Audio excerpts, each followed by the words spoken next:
Welcome to the Last Secret channel. Today we have a story you might never forget. I'm a camgirl and one of my clients is creeping me out. Stay with me to uncover what's hidden behind this dark secret. If you enjoyed the video, don't forget to like and subscribe for more creepy stories. I'm a camgirl and one of my clients is creeping me out. Part 1. I've not been a camgirl for long, only 6 months or so. I have no trauma in my past that has led me into this kind of work. Quite simply, I enjoy it. Or at least I did. You meet all kinds of people with all kinds of fetishes. I've had some clients who have requested things I have been uncomfortable with and I have simply declined and blocked them.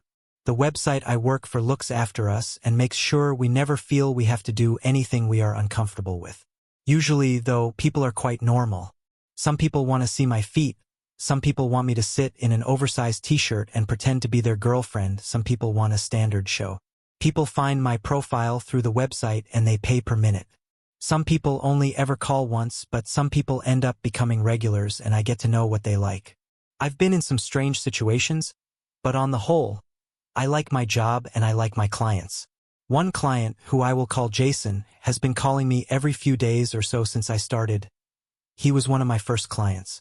Jason, like many of my clients, chooses not to turn on his video or microphone. He types to me while I sit on video and talk back to him. A lot of men who use our services are quite lonely, and so chatting non-sexually is not unusual, but Jason has literally never asked me to do anything sexual and declines when I offer. Each to their own, I've always thought. Jason's wife left him last year and he's been finding it hard. I went through a breakup myself in January, and although I was glad to be out of that relationship because my boyfriend had not treated me well, I know it can be strange to adjust to being alone, so I felt genuine sympathy and a connection to him. Yesterday afternoon, at the usual time, Jason's call came through. "Hey baby," he typed. "Hi, sexy," I said. "How are you doing today?" "Good, you?" "All good, baby. I'm wearing something special for you today. Wanna see?" "Just talk," he typed back. I knew he would say that, but I always feel I should offer. "How's your day been?" I asked, leaning back into the chair and relaxing. The call was likely to go on for over half an hour, and I quite liked that I was important enough to be the person who heard how he was feeling when clearly he had nobody in real life he could open up to. Jason's day had not been good. He missed his wife a lot and he wanted to get her back.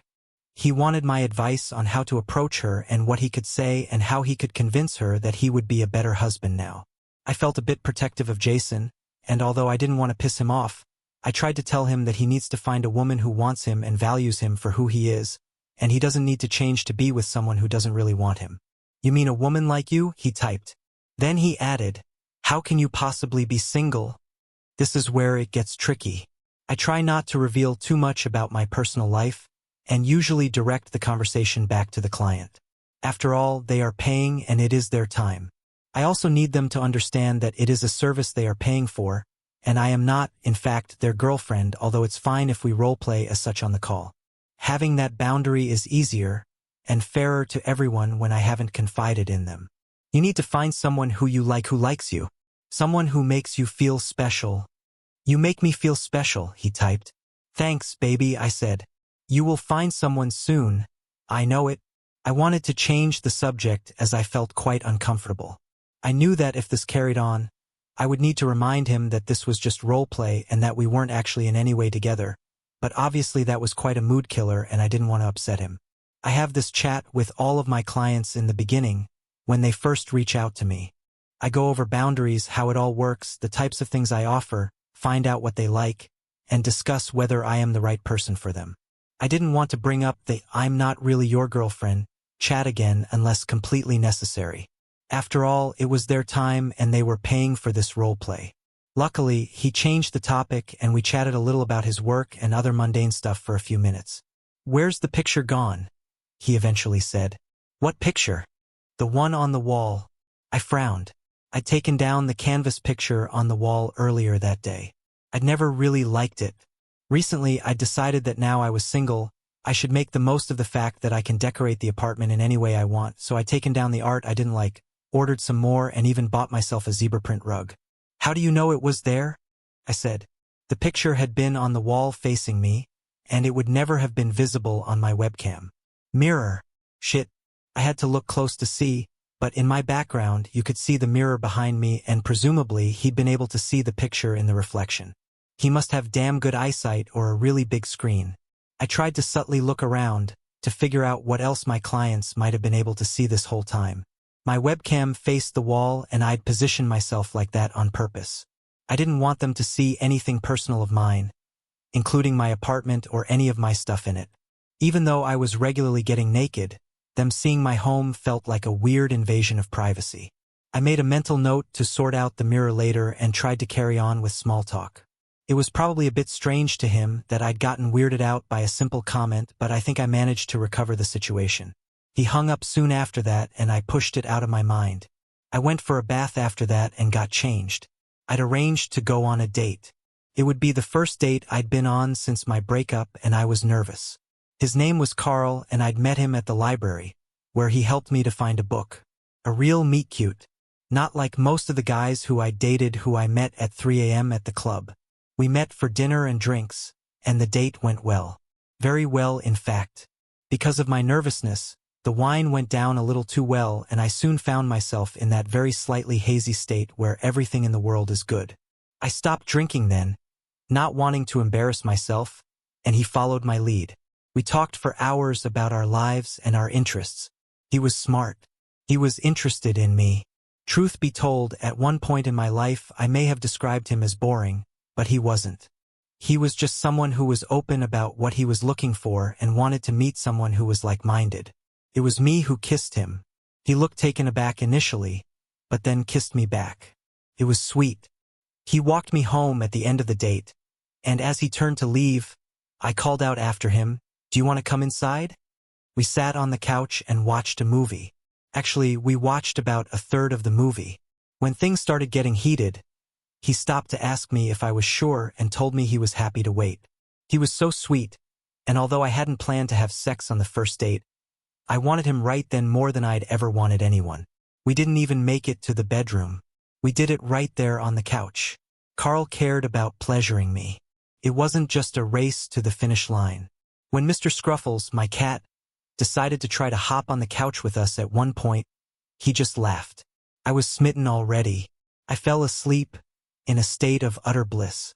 We had coffee together this morning and he left for work. I hadn't told him I was a camgirl yet.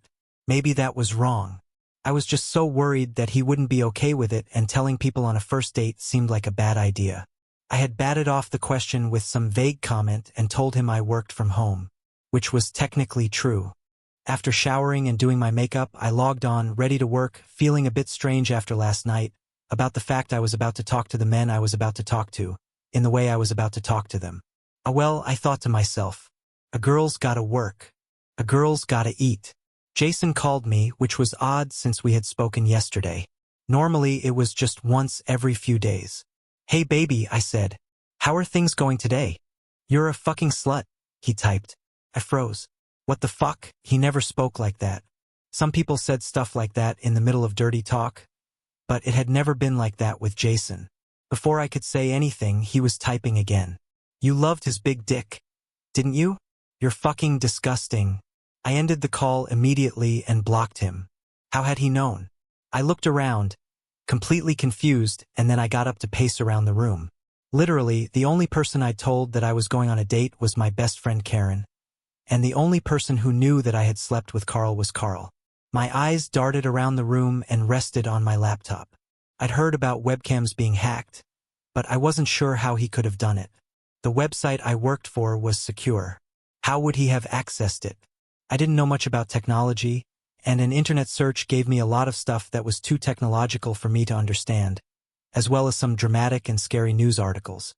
I wasn't sure what to think. I decided, on advice from the internet, to tape over it. I felt completely freaked out and violated and was in no mood to carry on with clients anyway. So I decided to take a day off for myself. I could make up for it by working more next week if I needed to. I went to the gym and then decided to meet Karen for lunch. While Karen knows I am a camgirl, I decided not to tell her about what happened with Jason this morning. She did not approve of my new job, for precisely the reason that she thought it might be dangerous if one of my clients was a psycho, and I couldn't bear to get an "I told you so" when I explained that my webcam had been potentially hacked by a client. I did, however, tell her about Carl and our date. Sex on the first date, she said, feigning shock. Look at you. Good for you, girl, you get yours. She spent the next half an hour wanting to hear lurid details, and I laughed at her. We chatted for a while over lunch, and when she went to pick her kid up from football, I decided that I wasn't ready to go home yet. I stopped by the nail salon, got myself a manicure and a pedicure, and by the time that I arrived home to find flowers on my doorstep, I had almost forgotten about Jason. Thank you for the flowers, I texted Carl. I was glad I was alone because I was grinning from ear to ear like a teenager. He sent back an embarrassed face. That was a weird response, but never mind. I messaged him again, telling him I was about to cook my famous chili, i.e. a recipe printed off from a website, if he wanted to join me, and he responded that he'd be over in an hour. By the time he arrived, things in the kitchen were not going well. The chili was getting dry and sticking to the pan, and I ran to open the door for him, with barely time for a hello before I had to rush back into the kitchen to rescue dinner. There's wine on the table, I shouted through to the living room. Make yourself at home. I'm just seasoning. Smells good, he said. You got a secret admirer? Huh. I added too much water to the chili. Now it was too watery. Shit. The flowers, he said. Very funny, I said. Thank you for those. They're beautiful. They're not from me, he said. I turned off the heat and walked into the living room. What do you mean? I said. I didn't send you flowers. When you messaged earlier, I thought you were saying I should have sent you flowers, and I felt bad. That's weird, I said. Then who dash? What the fuck? He interrupted me, pulling out a card that I hadn't seen, that had been buried inside the flowers. His face went white as he handed it to me. Written on it in big black letters was, "Roses are red. Violets are blue. You cheap, dirty slut. I'll fucking kill you." Felt like time stopped as I stared at it, reading it over and over. It was Jason. It had to be. But how could he possibly know where I lived? I called Karen and she came over immediately. I told them both everything.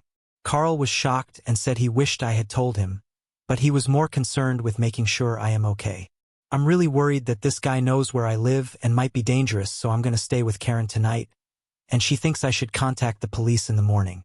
I woke up in the morning, although I don't know if I slept at all, and Karen brought me coffee. Like some of you guys, she was instantly suspicious of Carl. So all of this happens just as this amazing, perfect guy happens to show up in your life, she said. It just doesn't make sense, I said. Why would he call me a slut after I'd slept with him and carry on wanting to see me? Psychos will be psychos. He's probably playing some weird sick game and getting off on it, she said. I'm telling you, he's too good to be true. I didn't want to believe it, but I got a sinking feeling inside me. Carl called me a few times in the morning and I didn't answer. What was I supposed to say? Hey Carl, thanks for being there for me last night when I dropped this bombshell on you. But are you by any chance my stalker? The police showed up an hour after I called them and came with me to my apartment. They are taking it seriously, but people around here aren't as progressive as they are in some places. Is that like a porn star? One of the police officers said. He was grinning. I wanted to punch him in the face. No, I'm a webcam model. What, like you do fashion shows? I sighed. Clients call me and I perform sexual acts and speak to them in a sexual way. Or sometimes not in a sexual way, like in the case of Jason. So you're like one of those phone sex lines, but with the video? One of them said. He looked as though he was simply amazed to find out that this existed. And his face told me that as soon as he got home he was going to thoroughly research it. Is this even relevant? I said. I was getting irritated. I had told them that someone had threatened me and they seemed more concerned with finding out the intricate details of what exactly I do on webcam. They rolled their eyes and exchanged judgmental looks with each other. Their interjections meant that it took quite a lot of time to actually tell the story. And by the end, I was drained. They told me that they would need to take my laptop and were going to contact the website I work for to see if they can find out more about him. Then they told me that a team would come shortly to do a sweep of the house for any listening or recording devices. Just when I thought things couldn't get any worse, I was giving the officers a list of people who had been inside my apartment recently when the sweep team knocked on the door and I answered to see my ex-boyfriend and one of his colleagues, and my heart nearly stopped. If I ever thought I was going to bump into him, I'd have hoped it would be at the bar, when I'm dressed up and looking sexy, being all independent and having drinks with the girls. Not when I was in two big clothes that I'd borrowed from Karen before I left her house that morning. My face red and blotchy because I was being stalked by a client from my new camgirl business. He didn't let on to the police offers that he knew me, and I was grateful that he remained professional. One of the reasons we broke up is because he was quite controlling and possessive and was constantly convinced I was cheating on him. I didn't want to deal with him right then. Besides, the police officers would probably have a field day hearing all about it. I know it's common to want to be the one who is winning after a breakup, but when I looked at my ex and he looked at me, I definitely didn't seem to be the one who was winning. He just looked at me with this awful pitying and disgusted look on his face. They found 3 hidden cameras in the apartment. I'd known it was a possibility, and I'd suspected my webcam had been hacked. But the fact they had been planted in my apartment made me sick to the stomach. Somebody who had been here did this. My mind instantly went to Carl again, but I pushed the thought out. He was on the short list of people who had been in my apartment within the last 3 months, and so the police would investigate him as well as the others. They told me they would look into whether they can find out who installed them. Apparently there might be fingerprints or whatever other ways to track the person down.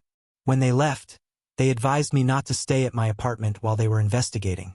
So I grabbed some clothes, emptied Mr. Scruffle's litter box, filled up several bowls of food and water for him, and called his name. No answer. That was weird. He always came running when there was food. I called him again. No tapping of little claws on the floor. I tried to remember if I'd seen him at all since I'd gotten back to my apartment, and I hadn't. I started freaking out then. I went to look in his favorite hiding spots, and with every place I checked, my heart pounded faster and faster. He wasn't here. Could he have gotten out? Said one of the police officers. He's an indoor cat, I said. And he's old. He doesn't go out, and there's no way for him to get out. My blood ran cold.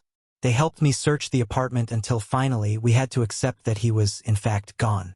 Rage rose up inside me. It was Carl, I cried. He must have broken in and taken him and words poured out of my mouth like vomit. I ranted at them about how it was so strange that he'd come into my life, so perfect, just as all of this happened. At this point, I was completely and absolutely certain that he was my stalker. Did you give Carl a key? They said. No, he must have broken in.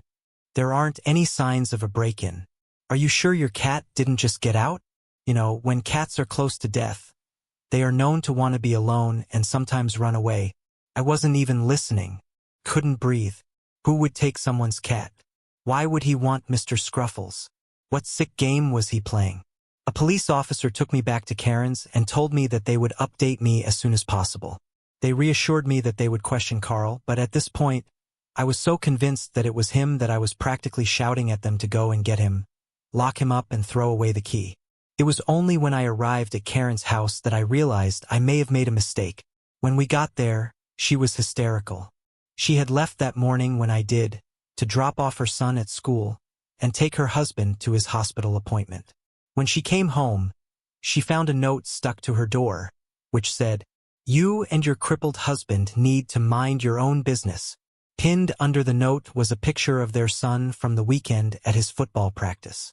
Absolute horror and guilt washed over me. I had gotten her involved in this, and now she was being threatened too. Carl has met Karen, but he doesn't know anything about her husband or her son, nor does he know where she lives. I don't know how he could have found out, and it was then that I had to consider that it may not be him after all. "You can't stay here," she said eventually. She looked as though it caused her tremendous pain to say it. Her face was white and she was shaking. "I'm so sorry. I really am. That psycho might hurt our boy. I can't." I understood, of course I did. Would I really react differently if I was her?